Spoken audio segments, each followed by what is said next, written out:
When I walked into the bathroom and suddenly saw my stepson there, I made a decision that transformed an ordinary moment into one of the most meaningful and memorable experiences of my life. It all began on a seemingly uneventful Tuesday evening. The house was tranquil, as it often was during this time of day. My stepson Liam had returned home earlier than usual, his car parked neatly in the driveway. At 21, Liam was no longer a boy, but a young man who carried himself with a quiet confidence. Yet, there was always a trace of hesitation in his interactions, a lingering shadow of self-doubt. After arriving home, I set down my briefcase and kicked off my heels, savoring the calm that enveloped the house. My partner, Patrick, Liam's father, was away on a business trip and wouldn't return until the next morning. The absence of his presence left the house feeling a little emptier, a little quieter. As I moved to grab a quick glass of water from the kitchen, I noticed the faint hum of running water from upstairs. Instinctively, I knew Liam was in the shower. It wasn't unusual, but there was something subtly different about the air. That evening, a sensation I couldn't quite shake. I told myself not to overthink it and ascended the stairs, intending to head to my room. As I reached the landing, my eyes caught sight of the bathroom door slightly ajar. The sound of water was clearer now, a rhythmic backdrop to the otherwise silent house. I hesitated, curiosity tugging at me. A harmless glance, I thought, just to ensure everything was fine. Peering through the narrow gap, my breath caught in my throat. There stood Liam, his back to me, shirtless and slightly hunched over the sink. His movements were deliberate, as though absorbed in something I couldn't see. His jeans hung low on his hips, lending him a casual air that felt uncharacteristic of his usually reserved demeanor. Liam was meticulous about his privacy. An open door was almost unheard of. The scene was startling, not just for its rarity, but for the vulnerability it revealed. I lingered, torn between retreating and making my presence known. Before I could decide, the floor creaked softly beneath my shifting weight. Liam's head snapped up, and he spun around, his face a mask of surprise and panic. "Oh, I didn't know you. We're home," he stammered, quickly grabbing a towel to cover himself. His voice was shaky, his usual composure nowhere to be found. I didn't mean to intrude," I blurted out, averting my eyes as a flush of embarrassment warmed my cheeks. "I heard the water and thought something might be wrong." Liam's face turned crimson as he clutched the towel tighter. "No, it's nothing," he mumbled, though his voice trembled, betraying his unease. His eyes darted away from mine, and his shoulders slumped as if carrying an invisible burden. I hesitated, my hands still resting on the edge of the door. Part of me wanted to respect his privacy and retreat, but another part, stronger and more insistent, felt compelled to stay. "Liam," I said softly, stepping into the bathroom just enough to close the door behind me. "If something's wrong, you can tell me. I promise I won't judge." For a moment he froze. Then, with a shaky breath, he sat down on the edge of the bathtub, his grip on the towel loosening slightly. "It's kind of embarrassing," he admitted, his voice barely above a whisper. I leaned against the counter, keeping my posture, relaxed to ease his discomfort.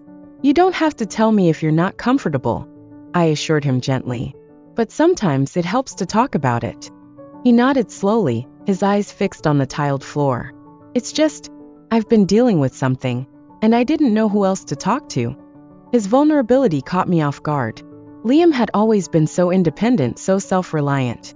The fact that he was turning to me, someone he rarely confided in, felt profoundly significant. "What is it?" I asked, my tone gentle and encouraging. He hesitated, rubbing the back of his neck. "It's about my body," he said finally, his words tumbling out in a rush. "Something's not normal, and I don't know if it's something to worry about, or if I'm just overthinking." His confession carried a weight that spoke volumes about how long he'd been grappling with this alone. I felt a pang of sympathy for him. It must have taken tremendous courage to say even that much. "Well," I said carefully, "you're not alone. Everyone has questions like that at some point, and it's good that you're paying attention to your health. Do you want me to help? You figure it out." Liam glanced up at me, a mixture of relief and uncertainty in his expression. "You wouldn't mind?" "Of course not," I replied, offering him a reassuring smile. "We can handle this together." As we began to talk, the initial awkwardness melted away. Liam spoke in halting sentences, his words punctuated by nervous glances at the floor. I listened patiently, offering reassurance and practical advice where I could. What had started as an unexpected encounter became an opportunity for connection, a moment where walls were lowered and trust was built. By the time our conversation ended, the tension had dissipated, replaced by a sense of mutual understanding. Liam's shoulders no longer carried the same invisible weight, and his eyes held a glimmer of relief. It wasn't just an ordinary Tuesday anymore. It was the day we bridged a gap, turning vulnerability into strength and discomfort into connection.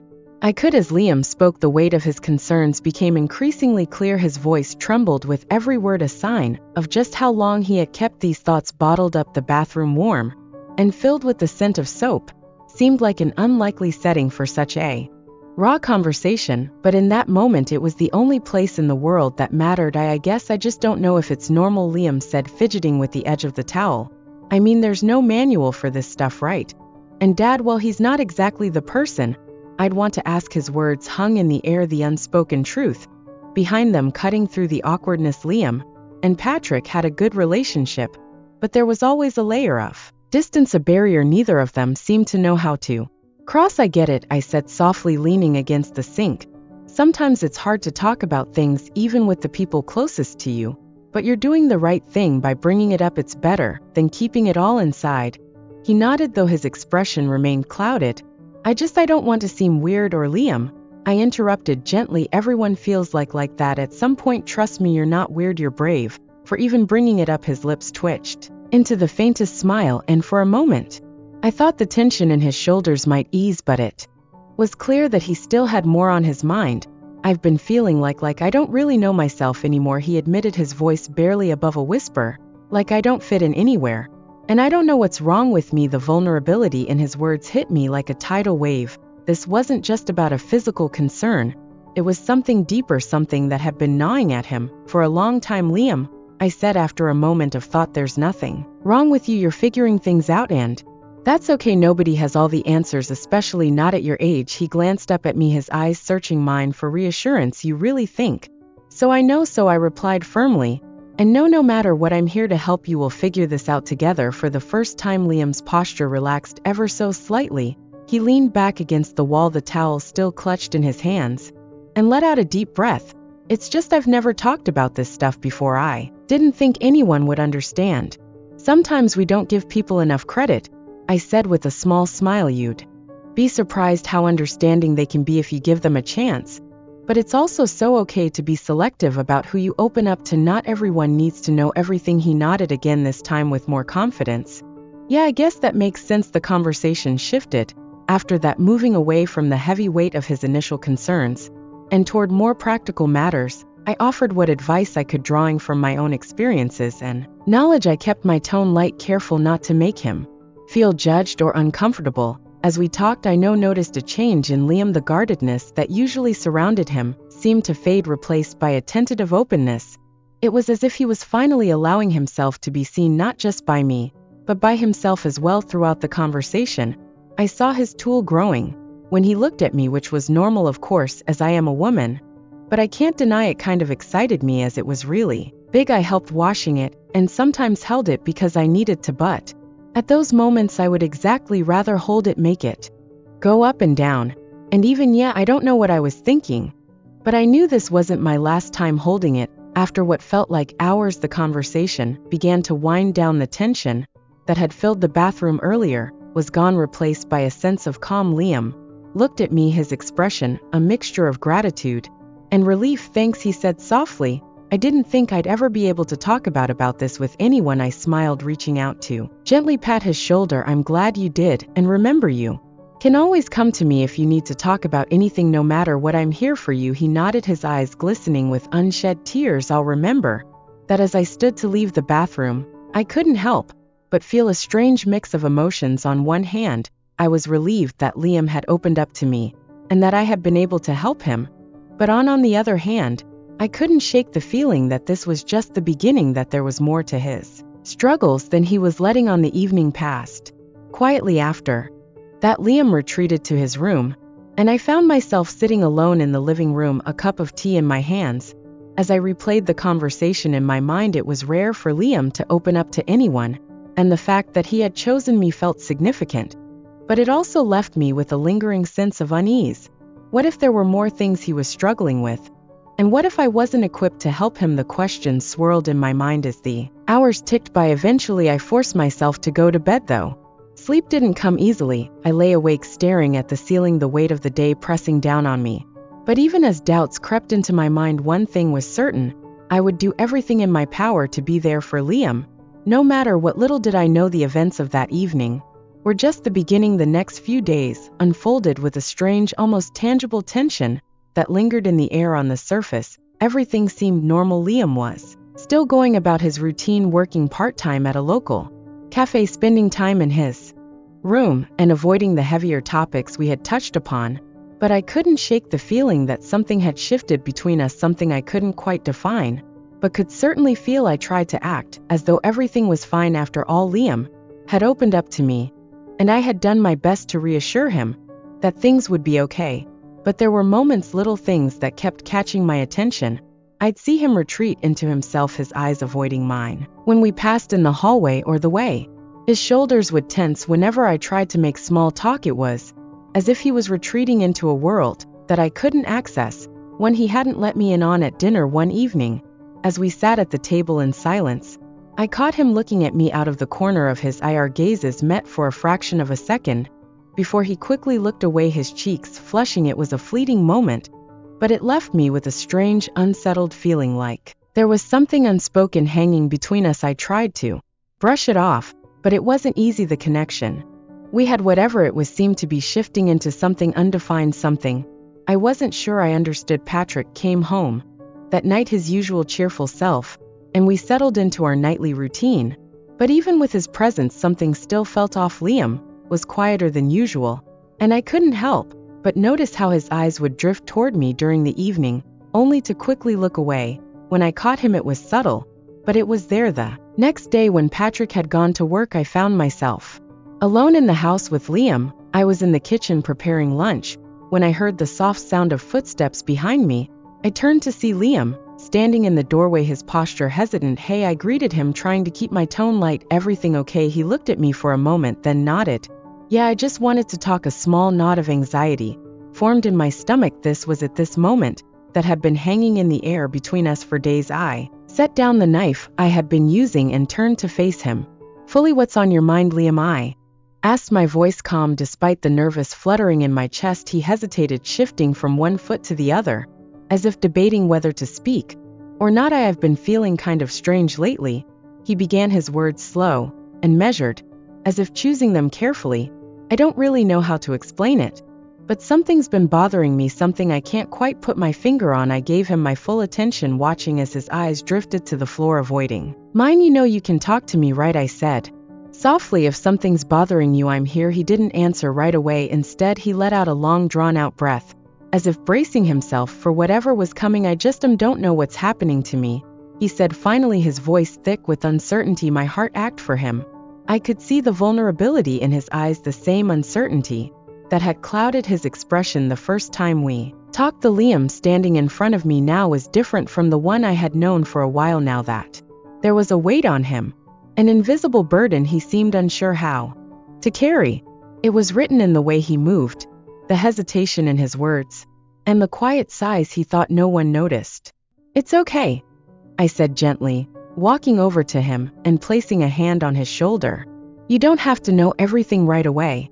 Sometimes we don't have all the answers, but that's okay. We can figure it out together." He looked up at me, his eyes filled with a mix of gratitude and something deeper, something raw I couldn't quite place.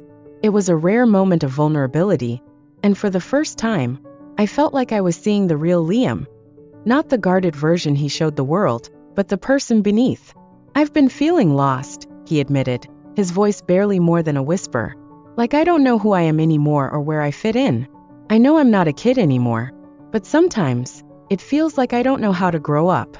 Like I'm stuck." The honesty of his confession hit me harder than I expected. This wasn't just about growing pains or awkward transitions, this was deeper. Liam was grappling with something emotional, something that reached into the very core of who he was becoming. I think a lot of people feel that way, Liam, I said softly, giving his shoulder a reassuring squeeze.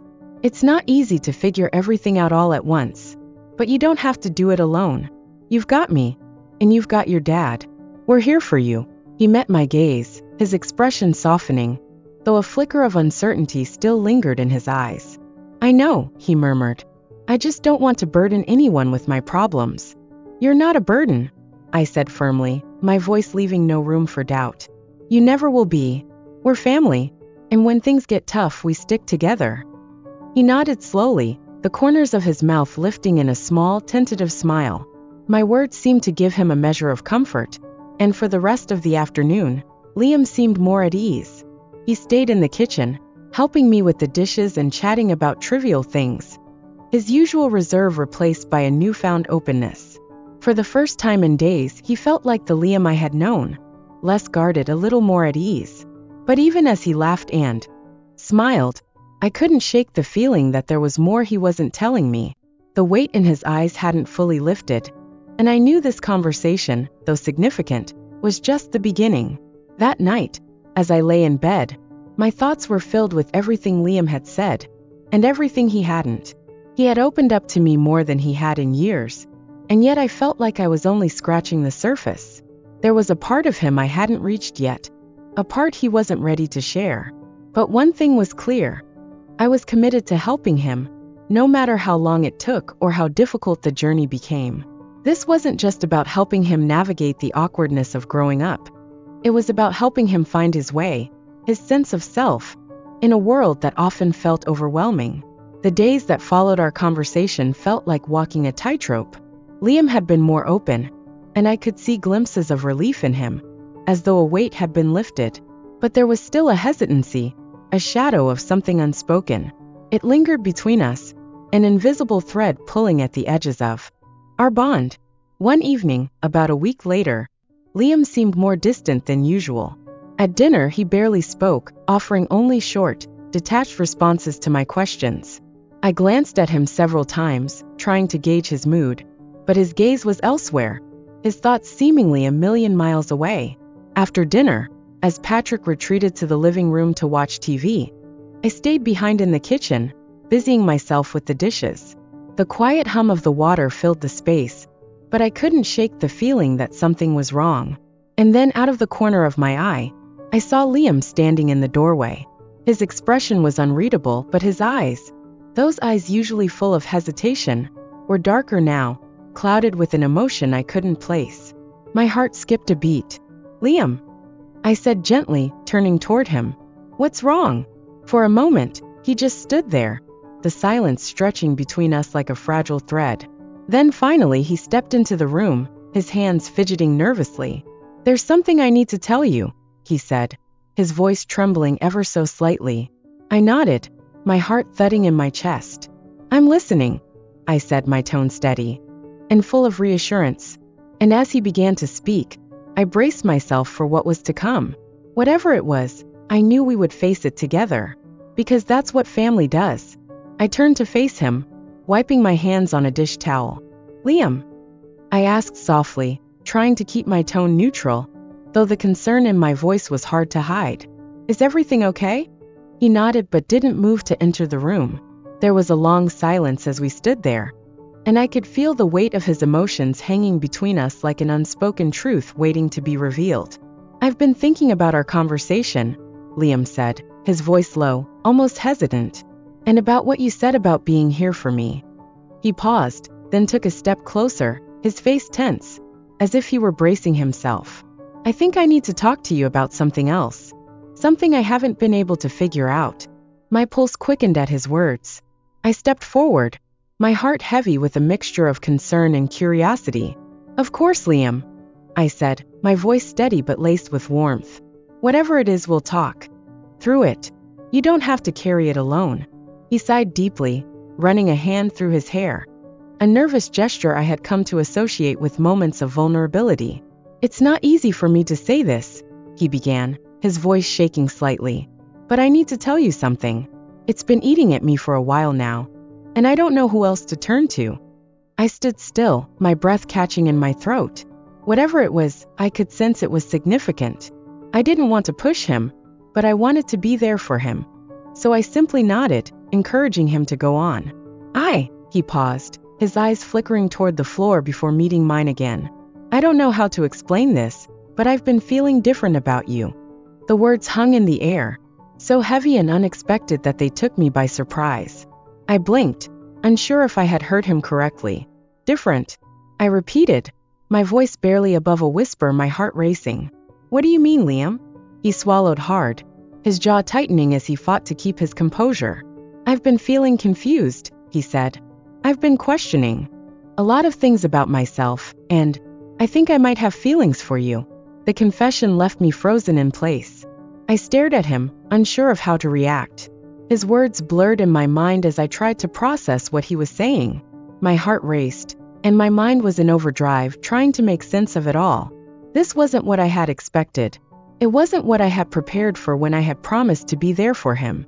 But as I looked into his eyes, I saw the raw honesty and desperation. Liam wasn't asking for anything. He was just trying to make sense of what he felt. And in that moment, I realized that he needed someone who would listen without judgment, without fear. I took a slow, steady breath, trying to calm the storm inside me. "Liam," I said softly, my voice trembling slightly. "I'm so glad that you came to me, but I need you to know something." I paused, searching for the right words. "You're not messed up. You're just going through something that's confusing, and it's okay to feel lost sometimes. But I need you to understand that what we're talking about, it's complicated. This situation is complicated." He nodded, his eyes filled with a mix of fear and relief. "I know," he said. I didn't know who else to talk to, and I didn't want to carry this anymore." His voice cracked slightly, and I could see the vulnerability in him. This wasn't about desire. This was about confusion, about finding a safe space in a world that had suddenly become overwhelming. I took a step toward him, placing a gentle hand on his shoulder. "Liam," I said, my voice steady but full of empathy. "I will always be here for you. But this situation is something that requires careful thought. What you're feeling, it's okay. But we need to navigate this slowly. I can't give you what you want in the way you might be hoping for right now. And I don't want to lead you down a path that could hurt both of us." He looked at me, his lips trembling, as if waiting for me to pull away or tell him to leave. But I didn't. I just stood there, trying to offer him comfort in the only way I knew how. "I'll always be someone you can talk to," I said gently. "But we need to figure out what this means without rushing into anything." He nodded again, his shoulders relaxing slightly as if a weight had been lifted. But in the silence that followed, something shifted within me. I couldn't deny the way my heart had raced, the way his words had stirred something deep inside me. Was it curiosity? Was it something more? I hesitated, caught between my instincts and my reason. Then, as if some unseen force had taken over, I reached up and placed my hands on his shoulders. My gaze met his, and for a moment, the world around us seemed to disappear. Slowly, I leaned in and kissed him. It was tentative at first, a question more than a declaration. But when he kissed me back, it was as if a dam had broken. The tension, the confusion, the unspoken emotions, they all came rushing to the surface. I pulled away briefly, my breath unsteady. "Liam," I whispered, searching his eyes for any hint of regret. "It doesn't matter," he said, his voice firm but filled with emotion. "This is amazing." And in that moment I let go of my doubts and fears, allowing myself to feel, to be present. Whatever this was, whatever it might become, we would face it together, one step at a time. I did something I'd been wanting to do, for what felt like forever. Ever since that moment in the bathroom, when I looked up and saw him, the way he seemed to enjoy it. "This is amazing," he mumbled, his voice barely audible, but filled with something raw and genuine.